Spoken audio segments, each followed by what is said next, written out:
Welcome to one TV special focus. వేది చాలా బలమైందంటారు తాత్వికవేత్తలు. వాళ్ళని సైద్ధాంతిక కర్తలు లేదా ఫ్యూచర్ గురించి ముందుగానే ఊహించి అంచనాలు వేసి తెలియజేసే ఆస్ట్రాలజిస్ట్ అని అంటారేమో. అంతా క్లారిటీగా చెప్పకపోయినా వేది విషయంలో మాత్రం అది ఒక భాష అని చెప్పాలి. దానికి చేతికి చిక్కిన వాడెవడు తప్పించుకునే అవకాశమే లేదు అనేది ఖచ్చితంగా చెప్పొచ్చు. ఇంతకీ ఈ ఉపోద్ఘాతం దేనికంటే తానే రాజు, తానే మంత్రి, తానే అన్నీ అనే చందాన ఏపీని సొంత ఎస్టేట్గా భావించిన మాజీ సీఎం జగన్మోహన్ రెడ్డి వేస్తున్న ఎత్తులన్నీ వాతంటంతా అవే చిత్తైపోతున్నాయి అంటున్నారు పరిశీలకులు. కారణాలు ఏమైనా కూటమిపై ఏదో ఒక రూపేణ బురద చల్లి ఆ ప్రయత్నంలో భాగంగా తీసుకుంటున్న నిర్ణయాల్లో లోపాలు వాటి అంతటా అవే కొట్టొచ్చినట్లు కనిపించేస్తున్నాయి. లేకపోతే ఎవరో కార్యకర్త చనిపోతే అతని కుటుంబాన్ని నెల రోజులు గడిచిన తర్వాత పరామర్శ కార్యక్రమాన్ని పెట్టుకోవడంలో అంతరార్థం ఏంటో చిన్న పిల్లని అడిగినా ఇట్లే చెప్పేస్తాడు. అంతెందుకు, ఇదంతా పొలిటికల్ స్టంట్లో ఓ భాగమేనని వైసీపీ వర్గాల్లోనే గుసగుసలు వినిపిస్తున్నాయంటే పరామర్శ యాత్ర ముసుగులో ప్రచార యాత్రను కొనసాగించారంటూ పొలిటికల్ అనలిస్టులు అనలైజ్ చేస్తున్నారు. ఇంతకీ ఆయన పరామర్శ యాత్రలో చోటు చేసుకున్న ఓ అపశృతి జగన్ కాన్వాయ్ కింద పడి నలిగిపోయిన ఆయన కార్యకర్తను పట్టించుకుని వైనాన్ని పరామర్శ యాత్రగా ఎలా అంచనా వేయాలో అర్థం కాక తలలు పట్టుకుంటున్నారు రాజకీయ పరిశీలకులు.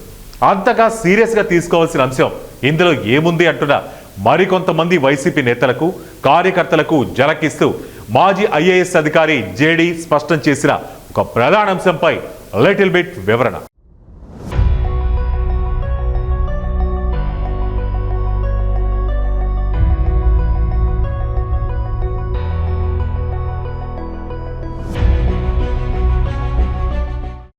ఆట విడుపు, అల్లరి చిల్లర చేష్టలు, ఆకతాయితనం ఇలాంటి పదాలు కేవలం విద్యార్థి వయస్సు దాటే అంతవరకు వర్తిస్తాయి.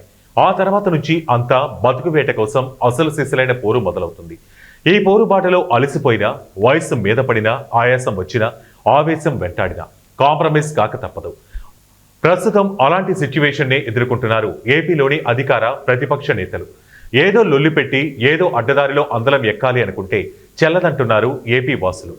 భూమి గుండ్రంగా అనే చందాన ఏపీ ప్రస్తావన వస్తే రాజధాని అమరావతి గురించి మొట్టమొదటి మాట చెప్పాల్సి ఉంటుంది. ప్రజలు తమ మీద ఉంచిన నమ్మకాన్ని ఓ బాధ్యతగా భావించాల్సిన నేతలు పెడదారులు పడుతుంటే చూస్తూ ఊరుకునే రోజులు గతంలో ఉంటున్నారు. ప్రస్తుత పరిణామాల్లో ఏపీ అభివృద్ధికి తమ వంతు బాధ్యతలను నిర్వర్తించే నేతల కోసం వెతుకుతున్న ఏపీ వాసులు వైఎస్ఆర్ బిడ్డ జగన్మోహన్ రెడ్డికి ఒక్కసారి బాధ్యతలు అప్పగించారు. కేంద్రం నుంచి వచ్చిన నిధుల దగ్గర నుంచి మొదలు పెడితే ఏపీలో ఉన్న నిధులను సైతం బటన్ నొక్కుడు వ్యవస్థకు దారాదత్తం చేయడంతో ప్రజానాడి అందుకు అంగీకరించలేదు. డబ్బుల పంపకాలతో పాటు రేపటి తరానికి భవిష్యత్తు కావాలంటూ డిమాండ్ చేశారు. దాంట్లో తమకు ఒరిగింది ఏమీ లేదంటూ గత వైసీపీ ప్రభుత్వం కేవలం డబ్బుల పంపకాలపైనే దృష్టి సారించింది. కార్యకర్తల నుంచి మొదలు పెడితే ఆ పార్టీ అభిమానుల వరకు పంపకాల్లో చాలా వరకు పాలు పంచుకున్నారనేది పలువురి అభిప్రాయం.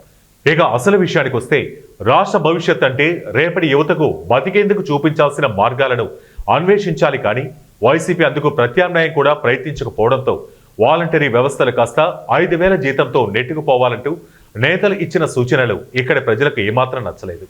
చదువుకున్న యువతకు ప్రభుత్వ ఉద్యోగాల రూపకల్పన, మిడిల్, లోయర్ మిడిల్ యువతకు, స్కిల్డ్ యువతకు బిజినెస్ లోన్స్, వాటిపై అవగాహన, అలాట్మెంట్స్ తదితర అంశాలను పక్కన పెట్టేసి అందించిన మిగిలిన ఫలాలపై ఏపీ వాసులకు అంతగా రుచించలేదని చెప్పాలి.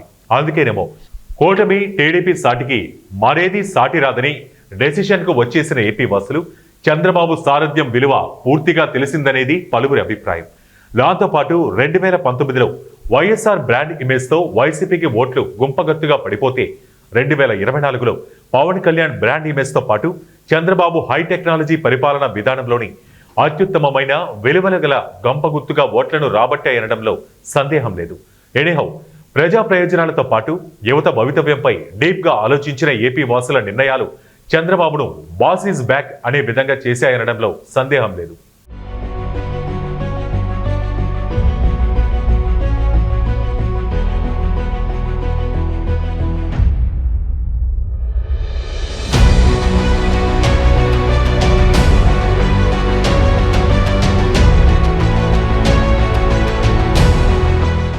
పోలవరం బ్రేక్తో పాటు రాజధాని అమరావతి నిర్మాణాల కూల్చివేతలు తదితర అంశాలు జగన్మోహన్ రెడ్డికి శాపాలుగా మారాయంటున్నారు విశ్లేషకులు. ఈ నేపథ్యంలోనే అసలు బాగోదు అనే చందాన 11 సీట్లకు పరిమితం చేసి ఏపీలో తాను కూడా ఉన్నాను అని గుర్తింపునిచ్చారు ఏపీ ఓటర్లు.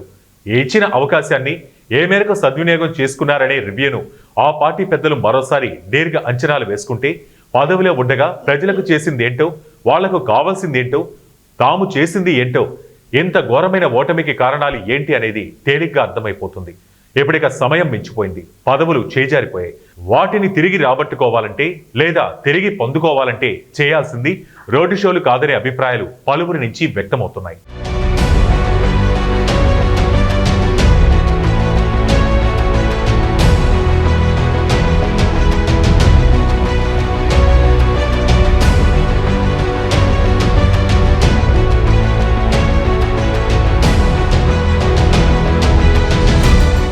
ఇక తాజాగా జరిగిన రోడ్ షోలో చోటు చేసుకున్న పెను విషాదం వైసీపీ మెడకు, అందులోనూ ఆ పార్టీ అధినేత జగన్మోహన్ రెడ్డి మెడకు చుట్టుకునే అవకాశం ఉందంటూ మీడియా కోడై కూస్తోంది. ఈ నేపథ్యంలోనే మాజీ ఐఏఎస్ అధికారి లక్ష్మీనారాయణ కూడా ఈ సంఘటనపై తీవ్రంగానే స్పందించారు. మరోవైపు హోంమంత్రి అనిత కూడా తీవ్ర ఆగ్రహం వ్యక్తం చేశారు. ఎప్పుడో గత కొద్ది రోజుల క్రితం చనిపోయిన పార్టీ నేత కుటుంబాన్ని పరామర్శించడానికి బయలుదేరినటువంటి జగన్ వెంట వేలాదిగా కార్యకర్తలు రావడానికి కారణాలేంటి? పరామర్శకు వెళ్లేందుకు బయలుదేరిన జగన్ కాన్వాయ్ గమ్యాన్ని చేరుకోవడానికి పట్టిన కాలం ఎంత? జగన్ చేపట్టిన కార్యక్రమం పరామర్శన లేక రాజకీయ రోడ్ షోనా అనే ప్రశ్నలు ఇటు కూటమి నేతల నుంచే కాదు, అటు పోలీసు యంత్రాంగం నుంచి కూడా పలు అనుమానాలు వ్యక్తమవుతున్నాయి. పరామర్శ వంకర రాజకీయ లబ్ధి కోసమే నిర్వహించిన రోడ్ షోగా కూటమి నేతలు అభివర్ణిస్తున్నారు. మరోవైపు ఆయన అభిమానుల అత్యుత్సాహాన్ని కంట్రోల్ చేయడానికి పోలీస్ ఫోర్స్ సరిపోదని, అందుచేత కొద్ది మందితో పరామర్శ కార్యక్రమాన్ని నిర్వహించాలని పోలీసులు సూచించారు. అయినా వారి సలహాలను, సూచనలను పక్కన పెట్టేసిన జగన్ వేల మంది కార్యకర్తలను ఒక్క పరామర్శకు ఎందుకు అనుమతించారని పోలీసులు ప్రశ్నిస్తున్నారు. రోడ్డు వెడల్పు, జగన్ Z+ కేటగిరీతో పాటు ఆయన రక్షణ కల్పించాల్సిన పరిధిలో ఫోర్సు సరిపోదని ఓవైపు పోలీసులు మొత్తుకుంటున్నా రోడ్ షో కార్యక్రమాన్ని నిర్వహించడంపై కూటమి నేతలు ఆగ్రహం వ్యక్తం చేస్తున్నారు. మరోవైపు కార్యకర్తల అత్యుత్సాహం వాళ్ళ ప్రాణాల మీదకు రానే వచ్చింది. దాంతో అదుపు తప్పిన కార్యకర్తల అత్యుత్సాహానికి జగన్ కాన్వాయ్ కింద పడి నలిగిపోయిన కార్యకర్త బలైపోయాడు.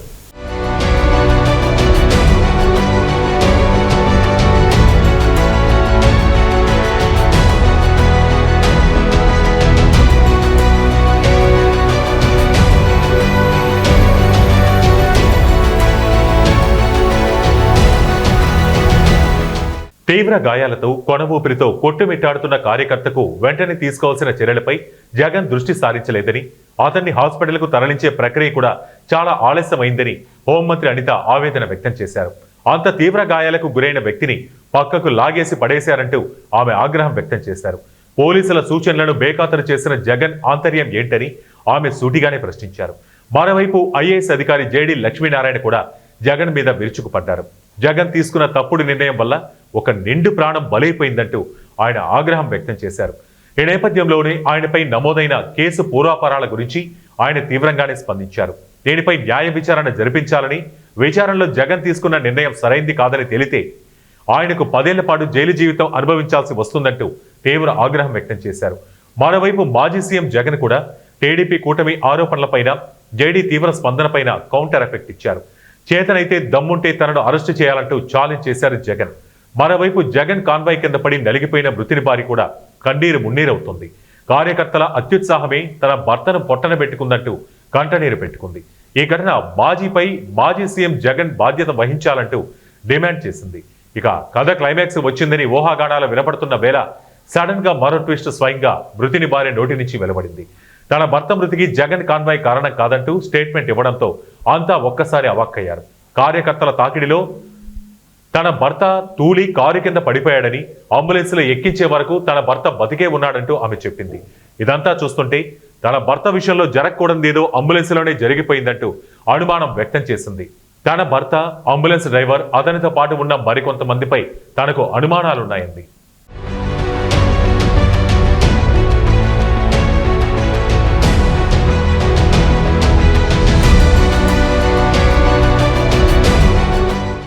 ప్రమాదం సంభవించిన సమయంలో జగన్ స్పందించిన తీరు సంతృప్తికరంగా లేదంటూ ఆరోపిస్తున్న టీడీపీ నేతలకు లేటుగా స్పందించేందుకు వైసీపీ నేతలు వెనకాడుతున్నారనే గుసగుసలు పలువురి నుంచి వినిపిస్తున్నాయి. కాకపోతే దీనికి సంబంధించిన కేసు కోర్టులో ఉంది గనుక దీనిపై ఎవరూ కామెంట్ చేయడం సరైంది కాదనే అభిప్రాయాలు పలువురి నేతల్లో వ్యక్తమవుతోంది. మరోవైపు ఈ ఘటనలో ప్రధాన పాత్రధారిగా జగన్ను ఏటు ముద్దాయిగా దాఖలైన పిటిషన్పై కోర్టు విచారణ చేపట్టింది. ఈ విచారణలో భాగంగా జగన్కు ఊరట అందిస్తూ కోర్టు స్పందించిన తీరు మరికొంత చర్చనీయాంశంగా మారింది. ప్రమాదానికి కారణం జగన్ కాదంటూ, ప్రమాదం జరగడానికి జగన్ ప్రేరేపించలేదంటూ కోర్టు తొలి తీర్పులో పేర్కొంది. కాకపోతే ప్రమాదం జరగడానికి కారణం కారు నడిపే డ్రైవర్, అందుకు కారణమంటూ అతన్ని ఏవన్ ముద్దాయిగా చేర్చడం పైన కోర్టు విచారణ చేపట్టింది. చివరగా ఒక్క విషయం, ప్రమాదాలు వాటంతట అవే రావు. అవి జరగడానికి కారణాలు మనం కల్పించుకుంటేనో లేదా ఎవరో క్రియేట్ చేస్తేనో సంభవిస్తాయనే నగ్న సత్యాన్ని మర్చిపోయిన పరామర్శ కార్యక్రమంలో కార్యకర్త మరణానికి బాధ్యులెవరు? మహానేతగా ప్రజల గుండెల్లో గూడు కట్టుకుపోయిన దివంగత సీఎం వైఎస్ రాజశేఖర రెడ్డి పైన పెంచుకున్న అభిమానులదా, లేక రాజశేఖర రెడ్డి బిడ్డగా గుర్తింపు తెచ్చుకున్న జగన్దా, లేదా కాంగ్రెస్ పై ఇదే దాడి చేసి సొంత పార్టీ పెట్టి 10 సంవత్సరాల పాటు ఓదార్పు యాత్ర చేసి అదే 10 సంవత్సరాల పాటు కొత్త ఏపీని హైటెక్ రేంజ్లో రూపకల్పన చేస్తున్న టీడీపీని 151తో మట్టి కల్పించిన ఒకనాటి సీఎం, ఏనాటి ప్రతిపక్ష హోదాను కూడా చేజేతిలో చేజార్చుకున్న వైఎస్ఆర్సీపీ అధినేత జగన్మోహన్ రెడ్డిదా?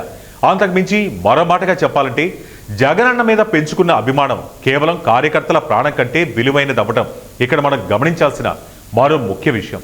దీనిని మెస్మరిజం అంటారో లేదా స్వలాభాపేక్ష అంటారో అర్థం కాని పరిస్థితులు నెలకొన్నాయి అంటున్నారు రాజకీయ విశ్లేషకులు. ఎంత జరిగినా జగన్ అనుయాయులు అభిప్రాయాలు మాత్రం దూదె కంటే అతి తేలిగ్గా ఉన్నాయి అంటున్నారు రాజకీయ విశ్లేషకులు. ఇక ఈ ఘటనలో భాగంగా మృతుని భార్య ఇచ్చిన స్టేట్మెంట్లలో 2 రకాల భిన్నాభిప్రాయాలతో పోలీసులు అటువైపు దృష్టి సారించారు. ఇక ఈ దారుణ ఘటనకు సంబంధించి తుది తీర్పు ఎటువైపు వరించనుందో, ఎవరి మెడకు ఇంకేదో కానుందో వేచి చూడాల్సిందే. ఇది వాళ్ళ 1TV స్పెషల్ ఫోకస్. మరో ఇంట్రెస్టింగ్ టాపిక్ తో మళ్ళీ కలుద్దాం. Until then keep watching 1TV news.